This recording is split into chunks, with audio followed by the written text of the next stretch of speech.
Olá, olá, sejam todos bem-vindos ao nosso primeiro episódio da Conversas Sem Fronteiras. E hoje nós recebemos o missionário e o professor Francisco Vissionato para ter uma conversa com ele acerca de missões. E antes de mais, nós gostaríamos de agradecer a todos que têm assistido a este podcast e têm compartilhado. Então vamos dar início à nossa conversa e queremos deixar cá uma pergunta. Será que nós estamos a cumprir com a grande comissão? Gostaríamos que cada um de vocês refletisse sobre esta questão. Se tem recebido o chamado para ir, se tem cumprido com o chamado para ir. Então, vamos mais uma vez dar as boas-vindas ao missionário e professor Francisco Vissionato. Bem-vindo, professor Francisco. É um prazer tê-lo conosco nesta conversa. É sempre um prazer poder estar aqui. Sim. E especialmente quando o assunto é missões, que é algo que realmente é pertinente ou oportuno para um momento como esse. Que bom. Então, como eu disse no início, nós teremos a falar sobre a grande comissão, mas nós não temos como falar sobre grande comissão sem falarmos de termos básicos. Então, gostaríamos de ouvir da parte do professor Francisco qual é a visão que o professor tem sobre missão, o que é a missão e quem é o missionário. Muitas vezes nós temos a ideia, ouvimos essa ideia de que o missionário é aquele que vai para um outro país ou que vem do estrangeiro para Moçambique, mas o que realmente significa ser missionário? Bem, quando falamos sobre o que é ser missionário e o que é missões, nós precisamos levar em consideração alguns aspectos que são necessários. O primeiro aspecto é aquilo que nós dizemos que todos os conceitos, eles são percebidos, entendidos à luz do contexto a qual o assunto está sendo tratado. Verdade. Então, olhando para aquilo que é o nosso contexto moçambicano, nosso contexto africano, quando nós pensamos em missões, obviamente, o pensamento é missionário é aquele que vem de fora para cá. Então, e na minha experiência, ao longo desses anos, nós sempre entendemos que missionário, sem aqui usar qualquer sentimento negativo, mas essa é a percepção geral. Missionário são os brancos. Uau. Então, os brancos é que são os missionários e eles vêm, de onde vêm, eles vêm para ajudar os moçambicanos e nós, moçambicanos, não somos missionários, nem podemos fazer missões. Então, essa é a percepção comum. Exatamente. Não é? Mas quando nós olharmos para aquilo que é o conceito propriamente dito, nós percebemos que missões não é nada mais, nada menos do que alguém que cumpre uma determinada responsabilidade que lhe foi atribuída. E se ele é atribuído uma responsabilidade e deve ir executar essa responsabilidade, então essa pessoa que vai exercer essa função, ele é dado o nome do missionário. Mas no contexto bíblico, nós entendemos que missionários são todas aquelas pessoas que recebem a função, a tarefa da grande comissão. Exatamente. Para levar o evangelho aos demais. Então, na palavra de Deus, nós entendemos que são as pessoas que levam o evangelho às nações. Nações não é necessariamente algo que nós, digamos assim, fronteiras geográficas. Sim. Então, nações geralmente implica aquilo que nós chamamos de etnias, de grupos étnicos, de povos. Então, dentro do território moçambicano existem muitas nações. Então, ir às nações também implica ir dentro de Moçambique aos diversos grupos étnicos que ainda não ouviram o evangelho. Então, neste caso, só para nós reafirmarmos esta parte da mensagem. Então, o missionário não é só aquele que vem de fora, ou muitas vezes nós achamos que são os estrangeiros, os brancos, americanos ou brasileiros. Nós também somos chamados para fazer missões, certo, professor? Certo. E também Mateus diz ide e fazei discípulos. A Bíblia não especifica uma etnia específica a pessoas de um determinado continente. Ele dá este convite, esta responsabilidade para cada um de nós. Então, este é um ponto muito importante para nós iniciarmos a nossa conversa, que é entendermos realmente o que é ser missionário e quem é o missionário. E ainda neste fio de pensamento, nós gostaríamos de saber, será que nós temos falhado com esta questão de ir? O que está a falhar? Porque nós estamos aqui a falar sobre a grande comissão. Será que nós nos esfriamos, já não temos mais compaixão ou vontade de alcançar outras pessoas? O que está a falhar em termos de cumprimento desta comissão dada por Jesus? Nós podemos responder essa pergunta olhando para duas perspectivas. Certo. A primeira perspectiva tem a ver com relação ao que eu poderia chamar de sensibilização ou consciencialização às pessoas sobre o assunto. Então, até uma vez eu disse que para a questão da ignorância, ela só se resolve com a educação. Sim. Então, missões é uma questão de educação. Então, o povo precisa ser educado a respeito de missões. Certo. Então, o povo precisa ser consciencializado a respeito de missões. Então, com uma consciencialização, uma educação, uma orientação, há uma melhor percepção sobre o que é, como fazer e quando fazer. Certo. Outra perspectiva é com relação àquilo que é o nosso conceito de missões. Porque o nosso conceito de missões geralmente é ligado ao evangelismo. Logo, o que acontece é que há uma saturação de muito trabalho feito apenas em um lugar. Então, temos muita gente evangelizando as mesmas pessoas por tempos sucessivos. Uau. Gerando desgaste dos que evangelizam e dos que recebem o evangelho. Então, esses são alguns dos fenômenos que nós precisamos prestar atenção quando nós pensamos sobre a paixão e sobre a necessidade de fazer missões. E este é um ponto muito interessante porque nos leva a esta estatística que nós conhecemos de termos muitas pessoas no mundo que ainda não foram alcançadas. Talvez porque nós estamos sempre nos mesmos lugares ou não haja um interesse, seja individual ou de forma coletiva pela igreja, de enviar pessoas a esses lugares. Eu estava a ler uma revista, vamos dizer, cristã, e ela estimava cerca de 3,4 bilhões de pessoas que ainda não foram alcançadas. Então, quando nós olhamos para este número de pessoas que não foram alcançadas e comparamos com o número de pessoas que estão dentro das igrejas, nós percebemos que existe uma lacuna. Alguma coisa está a acontecer para que estas pessoas não sejam alcançadas.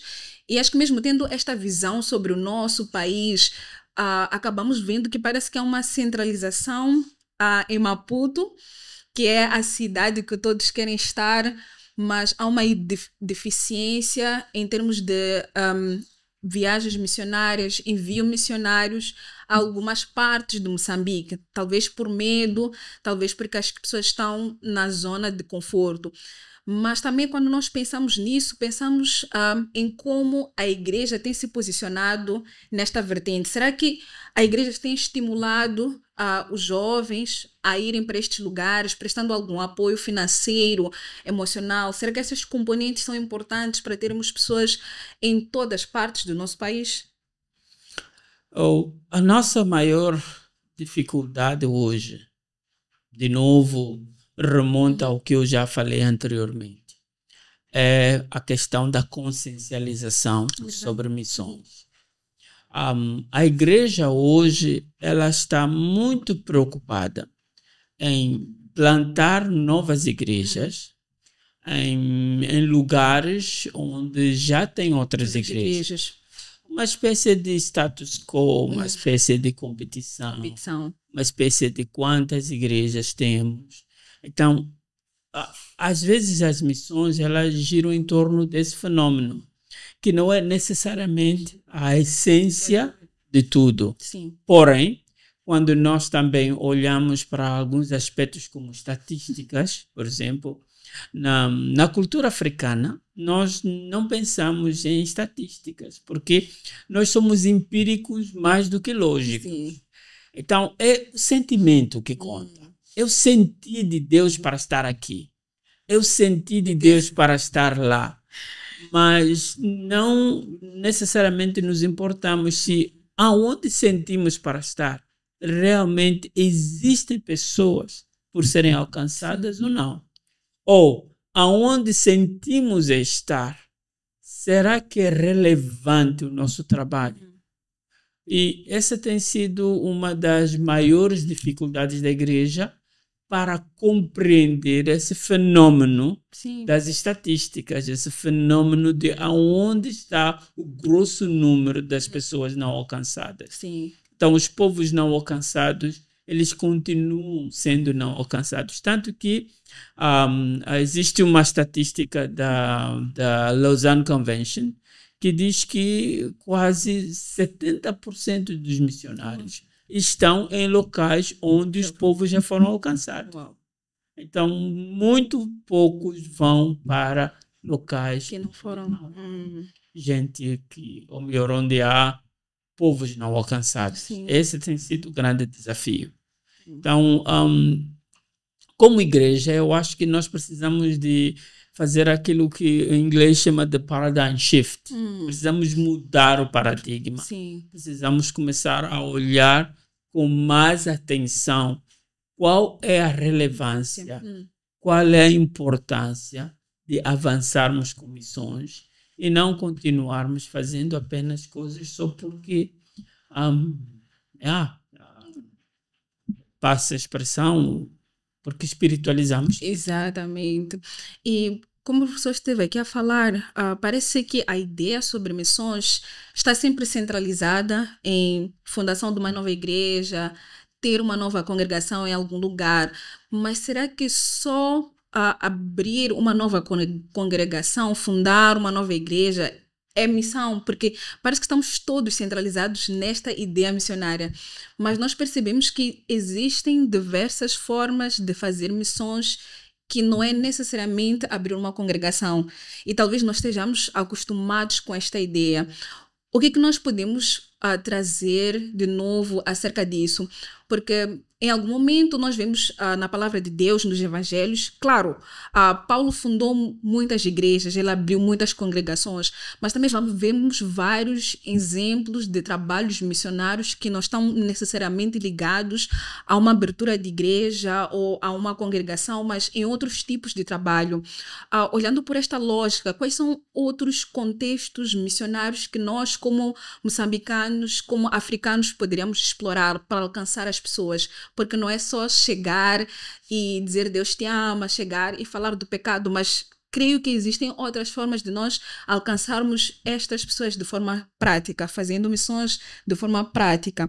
Então, quais são estas outras formas que nós podemos usar para alcançar as outras pessoas? Certo. É um assunto muito vasto. Certo. Não conseguiríamos esgotá-los todos nessa conversa. Mas eu vou adiantar alguns elementos que nós podemos refletir à volta desse assunto. Como já anteriormente havíamos falado, que quando nós pensamos em missões, nós pensamos em evangelismo. Exatamente. Plantação de igreja, que não está errado, é certo. Mas não é só isso. Quando nós pensamos em evangelização, em plantação de igreja, nós temos que ir além disso, que é a pessoa que aceitou a Jesus é uma pessoa humana. Verdade. Tem necessidades humanas, tem necessidades sociais, tem necessidades físicas. E missões vêm para complementar isso. Não somente a salvação, mas também empoderar o povo. É verdade. Com habilidades, com conhecimento, que faça com que a vida dele tenha mais dignidade. Então, isso faz-nos pensar em criar outros tipos de abordagem em missões para poder satisfazer esse lado que muitas das vezes é ignorado. Eu falei há pouco tempo, quando apresentava um plano estratégico para o projeto de missões na Igreja Evangélica Assembleia de Deus, o ramo Alfa e Ômega. Eu disse, olha, nós precisamos pensar no seguinte: nós temos muitas pessoas nas nossas congregações com habilidades, com conhecimento, com ferramentas da vida que podem ajudar as pessoas a ter uma vida melhor. Sim. E nisso eu sugiro que nós criássemos um programa que chamaríamos de missões de curto prazo, onde nós, por exemplo, aqui na província de Maputo, nós temos o distrito de Magude com o maior índice de analfabetismo. Nós podemos levar, nós temos professores, nós temos reitores, nós temos gestores educacionais, nós temos todo mundo no campo de educação na igreja. Podemos levar esse grupo para ir iniciar salas de aulas de alfabetização. Então, nós ajudaríamos. E a alfabetização começa até mesmo com as crianças e os adultos. Verdade. Então, se nós pudermos, por exemplo, temos um templo que só abre no domingo. Durante a semana está fechado.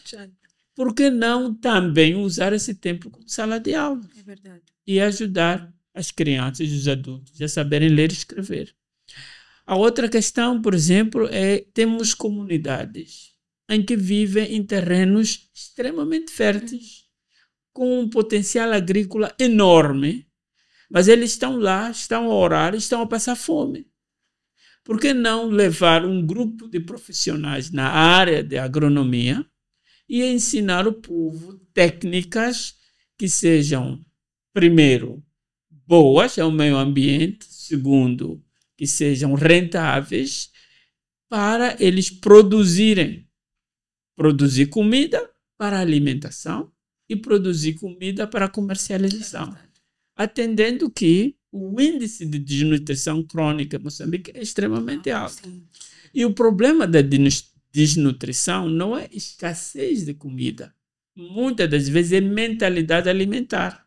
Então, nós podemos também ter pessoas que possam ajudar o povo a saber fazer alimentos equilibrados, balanceados, que sejam nutritivos. E isso é fazer missões.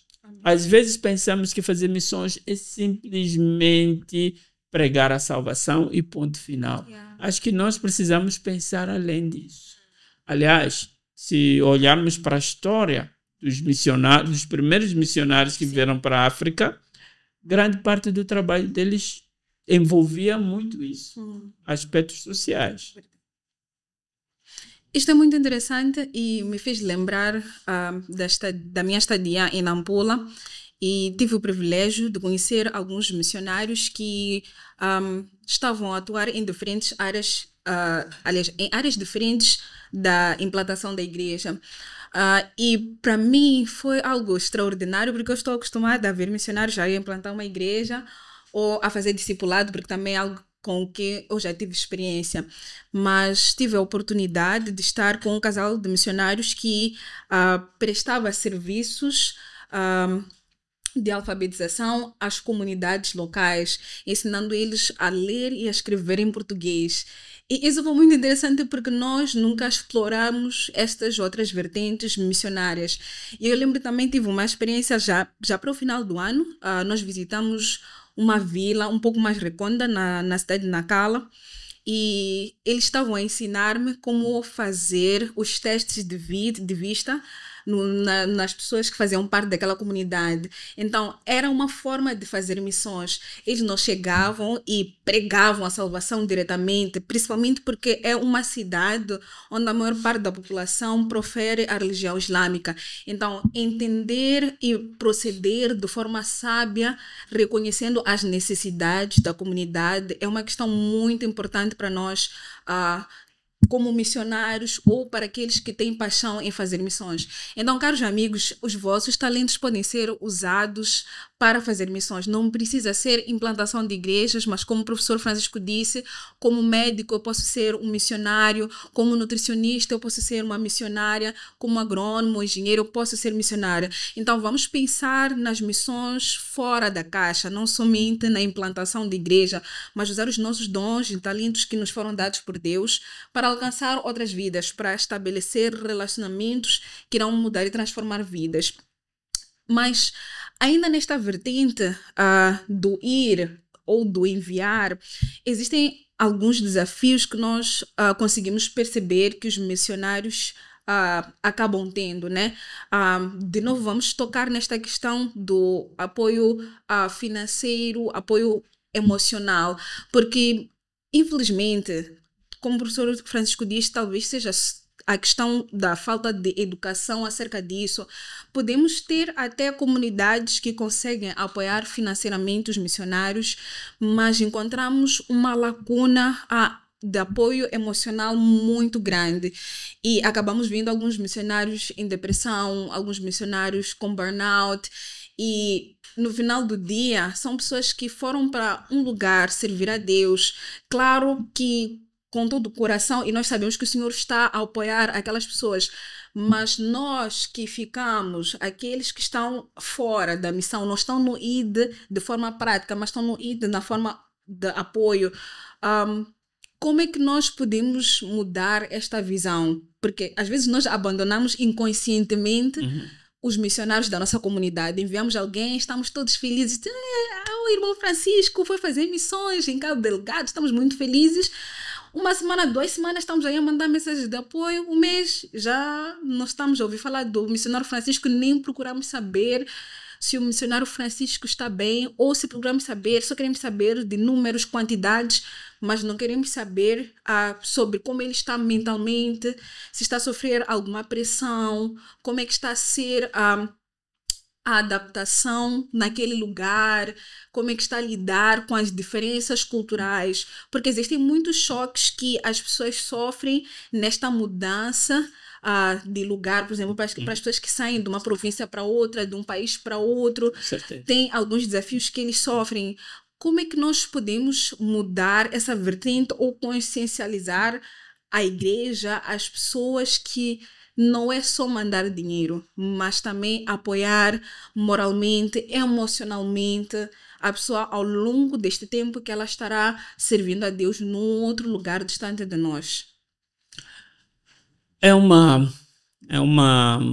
pergunta muito interessante, porque ela mexe com uma série de sensibilidades da qual nós vivemos no nosso contexto de igreja. Eu começaria dizendo o seguinte, que nós vivemos um momento da história da igreja em Moçambique muito especial. Por que muito especial? Porque nós vivemos um momento da história da igreja onde o índice de pessoas de classe social média alta tem aumentado significativamente. Que isso significa o quê? Nós estamos tendo uma sociedade com pessoas mais educadas, mais instruídas, com mais senso crítico e de análise, que é muito bom para as missões. Mas não só, também estamos tendo uma sociedade com uma condição financeira melhor. Então, estes são ingredientes excelentes para a igreja usar para poder mobilizar as missões. Sim. Então, se nós conseguimos educar esse povo a respeito de missões, eu acho que teremos resultados bem melhores do que já tivemos antes. E se olharmos em especial as questões que foram trazidas aqui, por exemplo, o apoio psicológico, o apoio social dos missionários, temos que lembrar que num tempo atrás, em que o grau de educação dos irmãos em Moçambique era baixo, conceitos como esses não eram aceitos na igreja. Sim. Então, não é possível um missionário ter burnout. Yeah. Afinal, esse é servo de Deus ou não? Sim. Não é possível um missionário entrar em depressão. Isso é, vamos dizer, ataque diabólico. Exatamente. Você não está a orar, por isso você sofre essas coisas. Ou está em pecado. Sim, ou está em pecado. Sim. Mas hoje, com um nível de entendimento que está bem melhor entre os moçambicanos, já há uma percepção.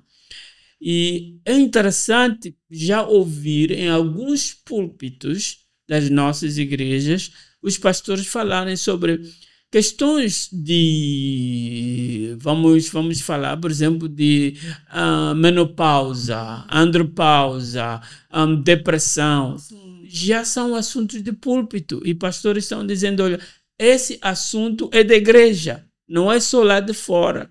Então, para dizer que as condições já estão criadas. Sim. Para que nós comecemos a dar assistência integral ao missionário. Membros da congregação ou irmãos em Cristo do missionário, nós nos distanciamos um pouco, como o professor esteve a dizer, ficamos a pensar que talvez a irmã tenha pecado, está a orar pouco, ora mais, irmão, ora mais. E às vezes nós nem sequer conseguimos apoiar este irmão em oração. Às vezes nem conseguimos ligar para o irmão naquele momento e orar com ele. E, infelizmente, são coisas que acontecem e não temos uma estimativa, talvez, de quantos missionários estão deprimidos, quantos missionários não têm um apoio emocional, quantos missionários nem sequer têm um intercessor, tem alguém na brecha pelas suas vidas, nos lugares onde o Senhor tem os colocado.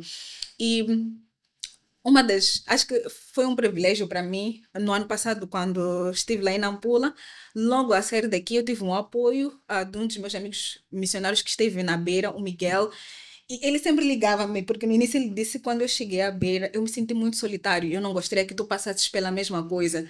E para mim foi extraordinário, eu tive apoio dele, apoio de alguns dos meus amigos que estiveram aqui em Maputo, constantemente ligavam para saber como é que estava, quais os desafios eu estava a ter.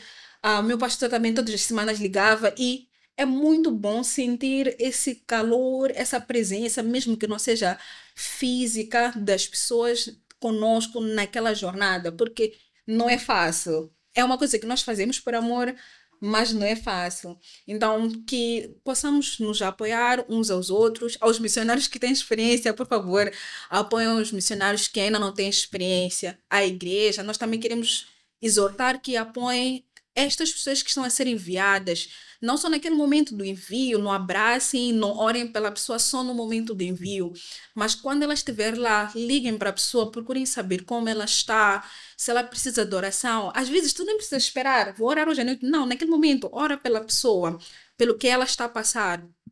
E cremos que fará total diferença na vida e na jornada deste missionário.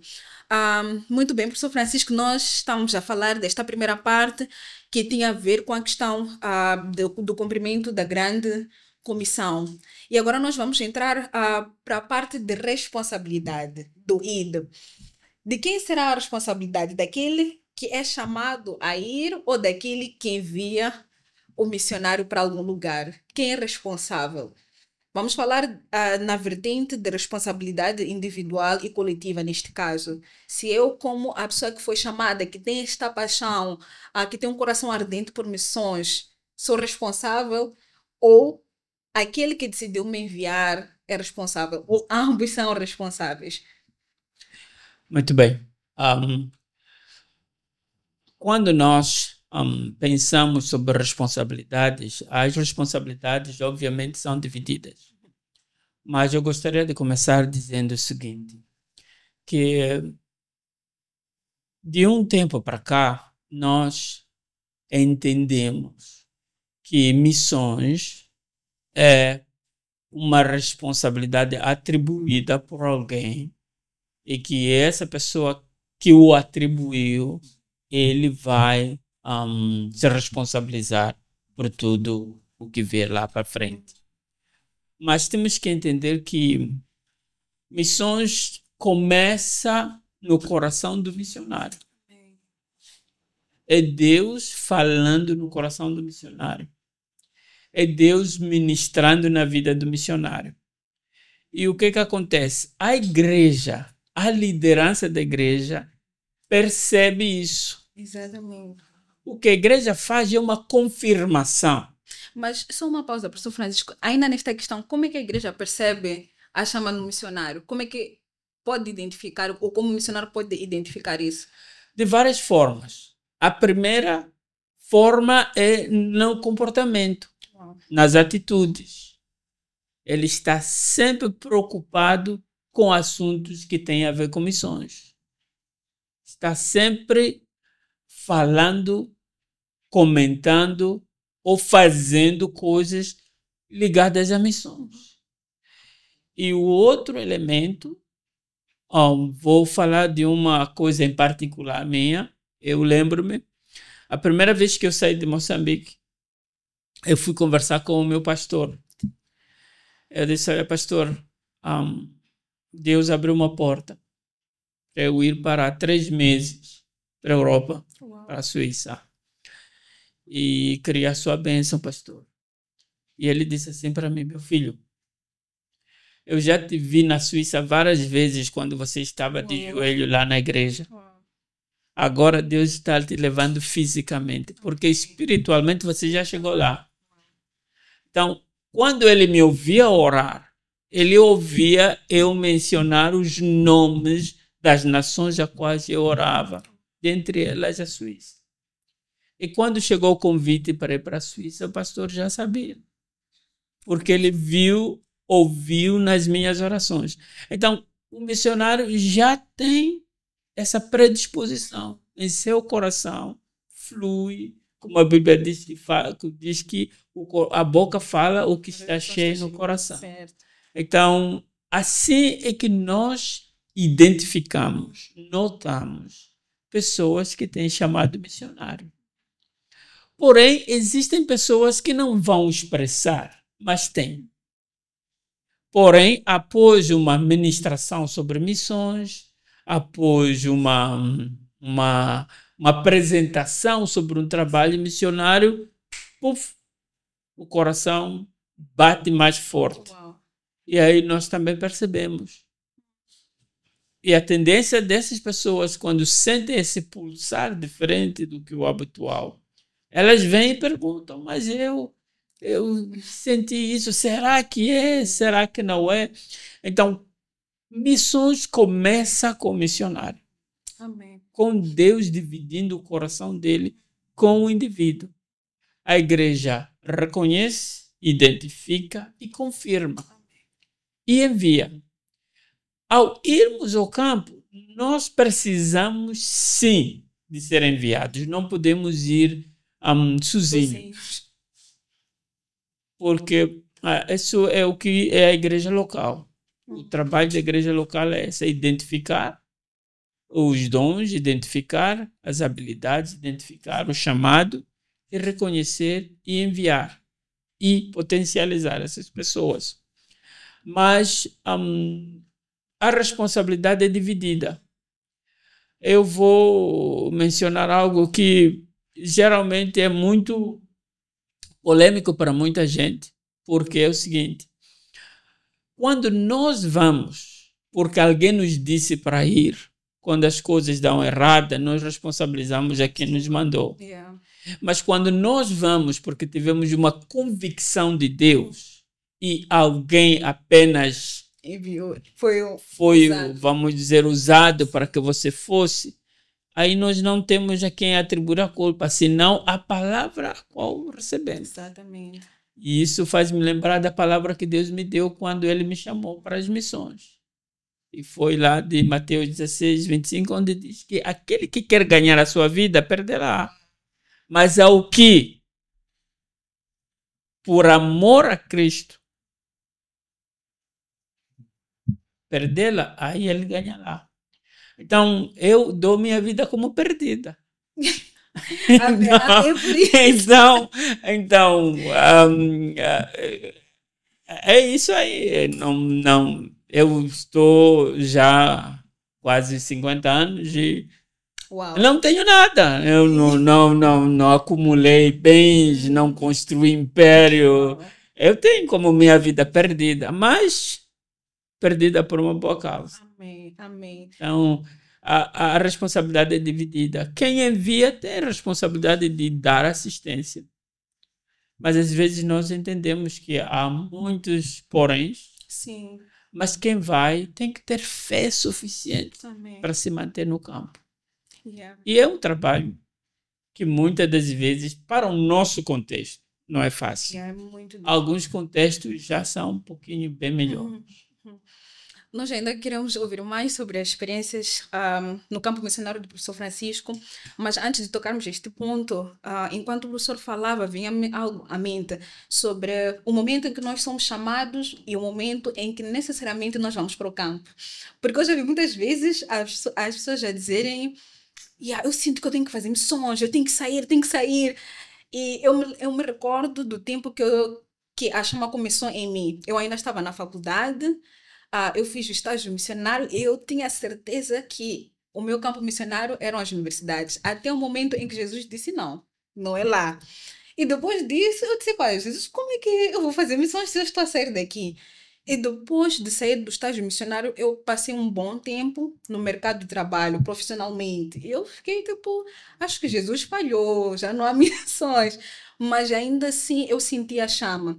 E eu recordo-me que um dos meus amigos disse que quando chegasse o momento eu saberia. E eu sentiria paz, que era o momento de ir. Como novos missionários, como é que nós podemos gerir estas emoções? Porque eu vejo muito isso em algumas pessoas. Eles recebem esse chamado, eles sentem esta paixão, mas querem fazer algo de forma imediata. E às vezes se esquecem que talvez não é naquele momento, ainda existe um tempo de aprender algumas coisas, do Senhor nos lapidar para podermos ir àqueles lugares, mas às vezes nós queremos fazer as coisas à força.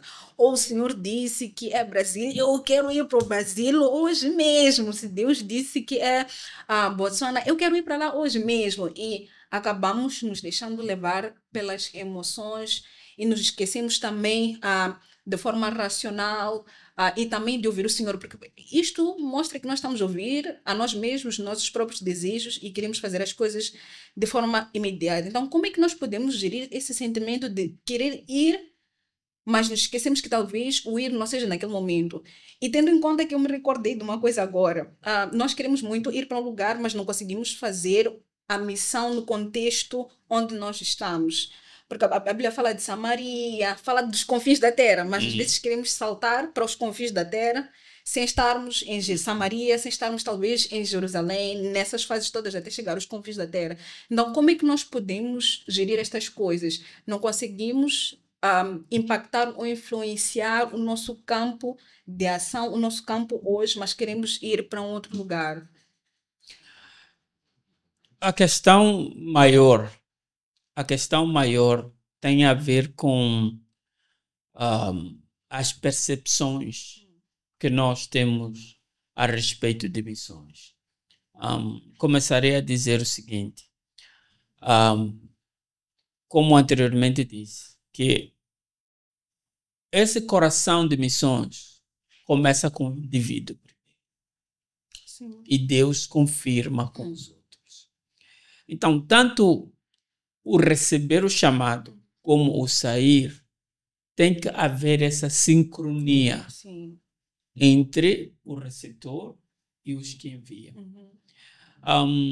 Conheço muita gente que recebeu o chamado de Deus e gostaria de ter ido, mas não foi, porque a igreja não achava que era o momento certo para ir e ficaram de alguma forma frustrados.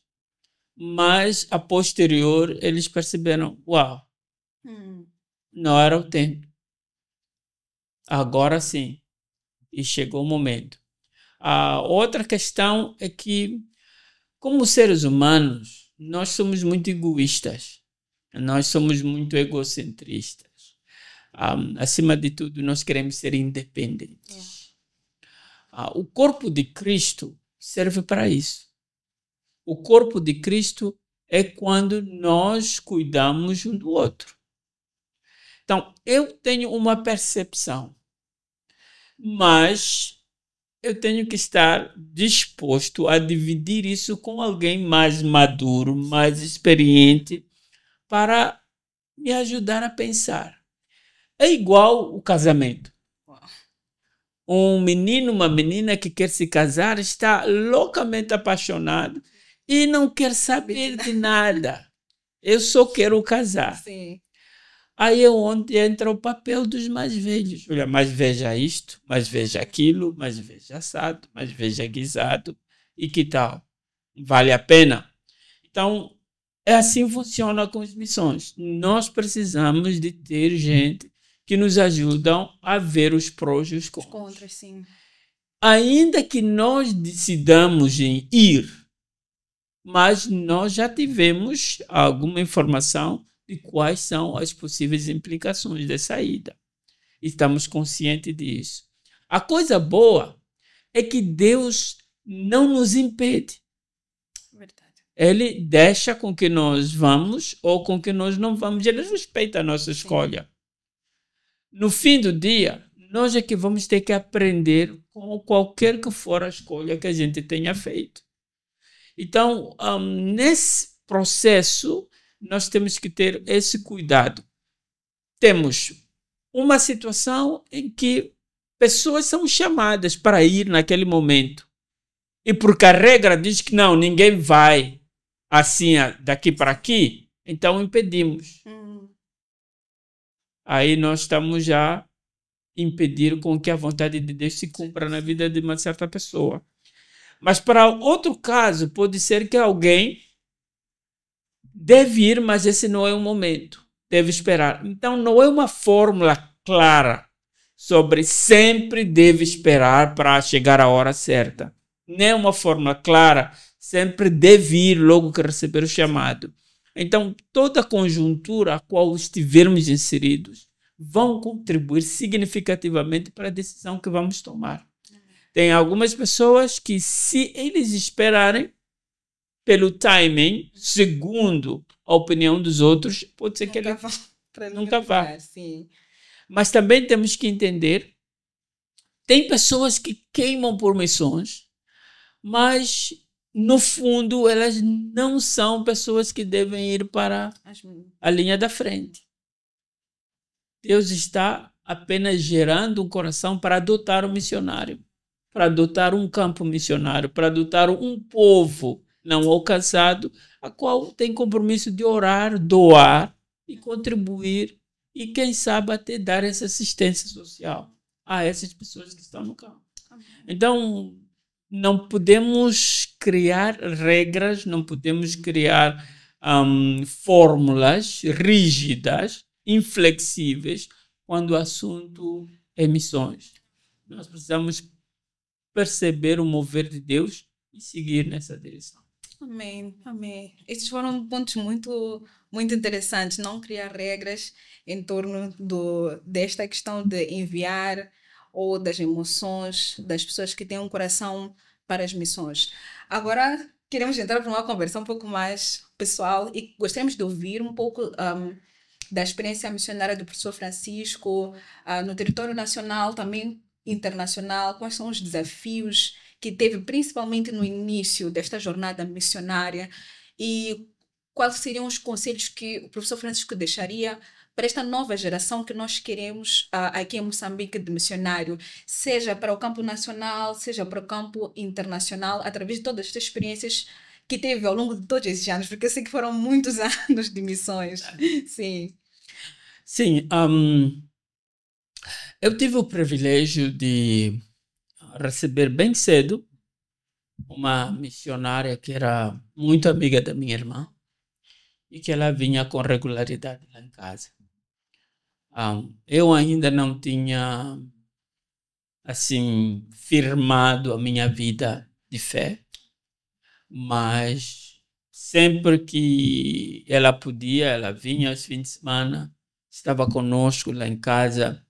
Sempre ela trazia um estudo bíblico, trazia uma orientação em alguma coisa. Então, ela era uma missionária E, curiosamente, estive com ela na quarta-feira, semana passada. Um, e, e assim começou esse processo. Mas eu quero trazer aqui o contexto a qual Deus falou comigo.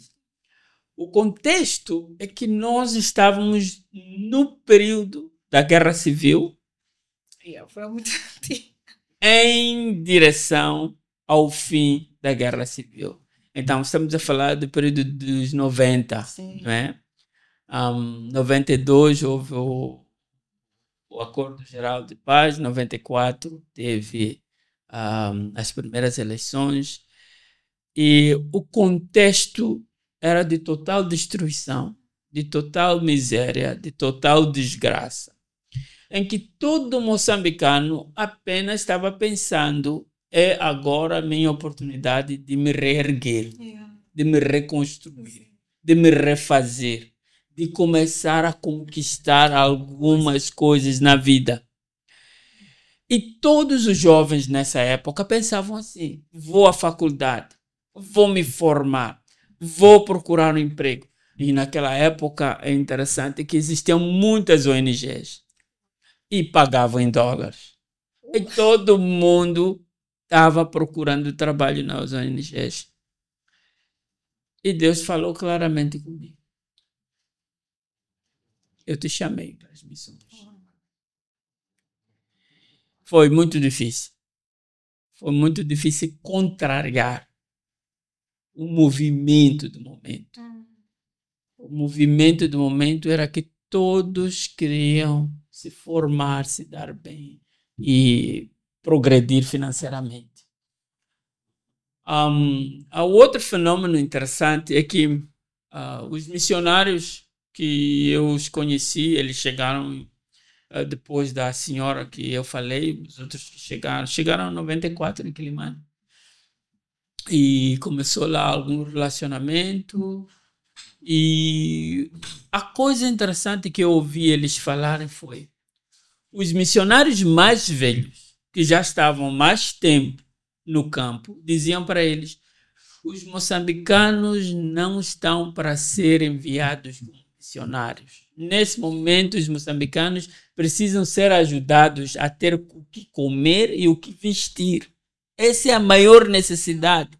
Essa história de vocês virem aqui dizer que estão a treinar missionários para enviar, isso não dá certo. Esses são os esfomeados, os miseráveis. O que eles precisam é comida, é roupa, é algum lugar para ficar condigno. E já havia essa projeção negativa, essa projeção vamos dizer, de desqualificação. Não é? Mas Deus estava falando conosco sobre isso, que tinha chegado a hora de fazermos missões. E quando eu aceitei, né, me envolver em missões, já foi na época de 97, 98, quando eu fiz um treinamento de missões de aproximadamente 8 a 9 semanas. E ali Deus falou comigo. Deus falou comigo que era para abrir mão de tudo e fazer missões. E não foi fácil. Não foi fácil. Vários fatores sociais concorriam para que eu não entrasse nessa. Vários fatores. A igreja em si não entendia esse meu posicionamento. Não. Meu pastor dizia: não, meu filho, vai estudar, vai trabalhar. Você tem irmãos pequenos, precisam de tua ajuda, vai fazer alguma coisa. Nesse campo você não vai ter muito como se sustentar. E se você está a pensar que esses brancos vão te ajudar, esses brancos daqui a pouco vão embora. E você vai ficar sozinho e não vai dar certo. Aproveita enquanto você é jovem, novo. Vai fazer coisas que vão te ajudar lá para frente. Mas estava claro para mim de Deus. Como eu disse, né, o texto que Deus me deu foi Mateus 16, 25. que aquele que quiser ganhar a sua vida, perder. Mas é o que perder por amor a Ele, ganhará. Então, eu estava disposto a perder a minha vida por isso. Então, esse processo do comércio foi o mais difícil. Mas a coisa boa foi que, logo após essa decisão de fazer missões, apareceu uma oportunidade para eu ir para Zimbábue por 6 meses. E ali começou o choque cultural. Então, eu fiquei no Zimbábue 6 meses e foi muito difícil. Muito difícil. Por quê? Porque eu sou Shuabo. E cheguei lá e encontrei o povo Shona.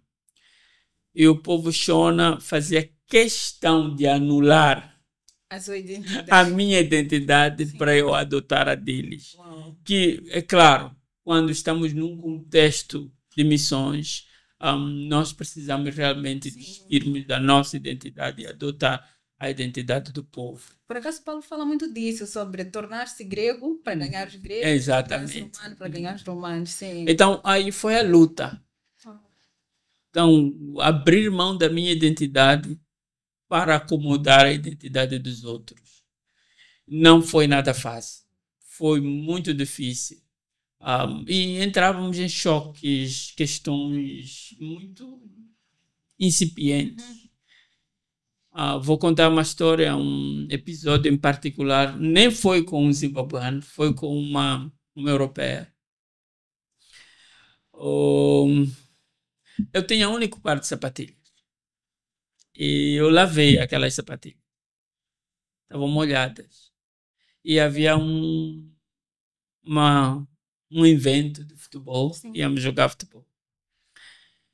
E tinha alguém que tinha 3, 4 pares de sapatilhas. E, curiosamente, quase o mesmo número que o meu. E eu peguei um par de sapatilhas e usei para jogar. E a dona das sapatilhas, quando viu, chamou-me de ladrão. Irresponsável. Como você leva a coisa de alguém sem pedir autorização, sem pedir permissão? Isso refletiu aquilo que foi a minha educação. Eu cresci numa casa de 9 irmãos, onde ninguém tinha nada. Tudo era de todos. Sim.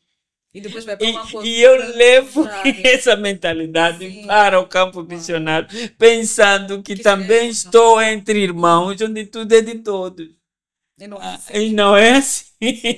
Então, alguns choques culturais, né, que foram extremamente difíceis, mas aprendemos, superamos e resolvemos muitos conflitos.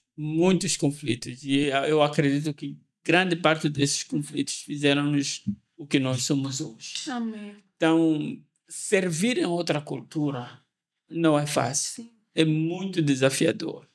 É muito complexo. Temos que estar dispostos mesmo a perder, a descer para poder deixar a cultura a qual nós estamos a trabalhar com elas a poder prevalecer. Por uma questão de respeito e por uma questão de forma de autoridade de como falar com elas. Exatamente. Então, é extremamente necessário.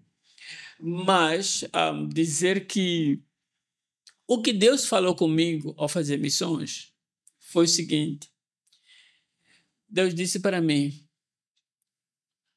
ainda não temos missionários no modelo a qual nós aprendíamos nessa época em Moçambique. Temos sim pessoas que vão para lugares, para o campo, sim, mas ainda não temos missionários propriamente ditos.